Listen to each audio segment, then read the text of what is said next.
Back in Douglas Park as Accies take on Edinburgh City. Now, last time we played Edinburgh, no disrespect to them, but they were very well beaten, and I do expect the same thing today.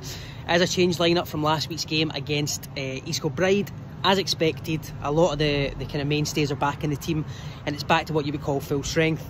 So Henderson comes back in, O'Hara comes back in, Burjonis and Tate come back in, and people like McGlynn, Mbongo, Hendry, who got a game last time, they all drop to the bench. But as I said, that is kind of expected.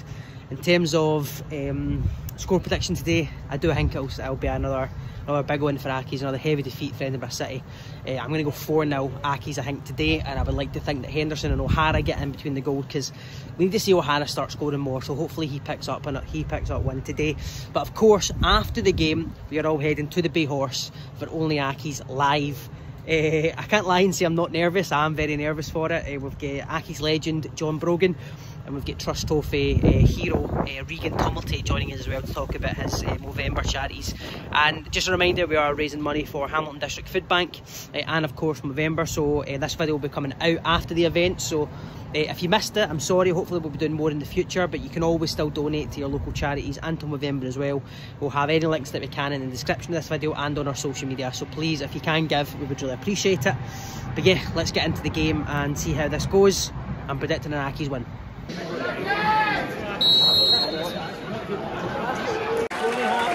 30 minutes left and Regan Tumilty has the best chance of the day to put us 1-0 up. It's a ball into the back post.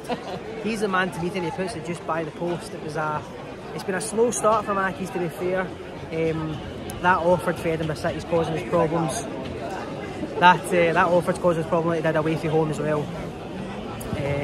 So far, that was only a real clear-cut chance, and it falls to our friend Regan Tumilty, who wasn't able to put it away.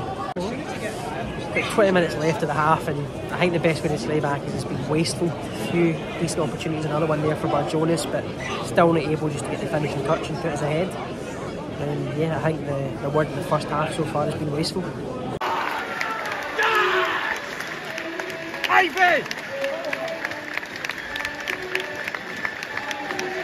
And there is the goal. We said we needed that. We said we've been wasteful. It's good play around the outside the box. 10 minutes to go in the half, and it is McDonald with a tiny finish across the goal. It does put us 1-0 up, and we were saying before the game that if we got one, the goals hopefully flow. It didn't look like we were going to get one the way the first half was going, but it puts us ahead here. Half time, and it is 1-0 Accies, and I think deservedly, because at the end of that second half we started to get our foot in the ball more, tried to create a few more chances, but as I said, it's been wasteful. With the chances, we really should be probably 2 or 3 up at this stage, but what's important is we're ahead at half time. We need to get an early goal in the second half as well, just to kind of not put the game to bed, sorry, but just to have a little bit more of a firm hold on the game, because 1-0s are always shaky, and we have seen, especially at the start of that first half, that they can get forward and they can cause us problems. So let's just see what happens. But right now we're 1-0 up. I think we're good for the 1-0, but we need it to be more. Half time, it's 1-0 to Accies.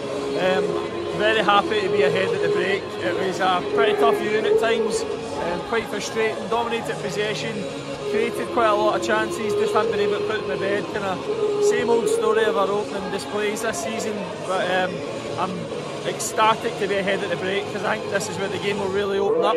We need to get a second goal early in the second half, but I think the game will open up a bit more. Subs like Lewis Smith, Joe McGlynn will open the game up a bit more as well, and hopefully put it to bed. So far so good. And that is 1 each. So we're saying we needed an early goal in the second half. Only about 7 minutes gone. Edinburgh City to equalise. Ball falls to them in the box. It's a decent finish, but rode their luck a wee bit with that, to be honest, with the ball dropping to them and the way it did. But it's level, still plenty of the game to go here, but they do get a goal. About 15 minutes left of the second half here, and it's been attacking against defence really, but you can still see Edinburgh City are dangerous. You can still see Edinburgh City are dangerous on the counter. We're making subs here. Tumilty off, Burjonis off, McGlynn and Lewis Smith on. I'd have brought McGlynn on long before I brought Joe Mbongo on, but that's the way it's turned out. I've gotten very attacking now, but that's the sort of situation where if we push too many men forward we can get caught in the counter, and that's what they've been doing. So let's see if we can go and get a winner. Oh, it is full time, and it definitely didn't go the way that I predicted it would be. It finished 1 each, and I think we were dreadful in that second half, if I'm honest. Didn't create anywhere near enough. We weren't able to break Edinburgh City down, who played with 11 men behind the ball most of the time, but as I kept saying, they were catching us on the counter. You could see they were dangerous, but we weren't able to break them down. We weren't quick enough with our play, didn't move the ball about quick enough. I didn't think we had anybody dropping deep to try and create a wee bit of space. I thought everybody was trying to make the run over the top. And their defenders were just playing up every ball that went over to them. I don't understand how Mbongo's getting on before Joe McGlynn, I'm just going to be honest. I've not seen what Mbongo has offered us in person. Anytime I've seen him in person, I don't think he's looked great. But today was just a bad day, and with Falkirk winning as well against Stirling Albion, puts them 2 points clear. This is one of the ones where, when it looked like they were dropping points, we needed to pick them up. And then when they went ahead, we desperately needed to get the win to stay with them, but we've not been able to do that. 2 points ahead now, and just today was bad. Today was very bad. Not like the Accies we've seen so far this season. So, listen, it's time to go to the Bay Horse now, though. Try and have a good night, try and have a good laugh after that. But in terms of the game, not good enough. So it finished full time. Hamilton won, Edinburgh City won. Farthest thing for what I expected the second half to go like when I give you my half-time analysis. Beyond dreadful. Slow, lazy, lethargic, no intensity, arrogant maybe, some of people have said on Twitter. There's going to be plenty of games like this season where teams are going to be happy for a point and don't play any football, which you can kind of, no disrespect to them, but that is the case with Edinburgh today. But we need to have other ideas, because after we conceded we didn't look like scoring again, and we're supposed to be title contenders. It's incredibly poor.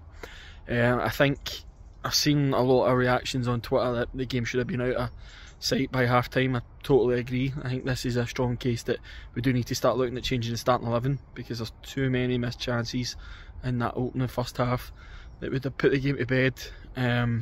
Incredibly disappointed. We're now chasing Falkirk, who go 2 points ahead of us. Really disappointing, because it's not like we deserved anything for it. Result wise, don't think we deserved the win. Never looked like losing it, if we're being honest, but really poor, really disappointing, and a lot of work to do now.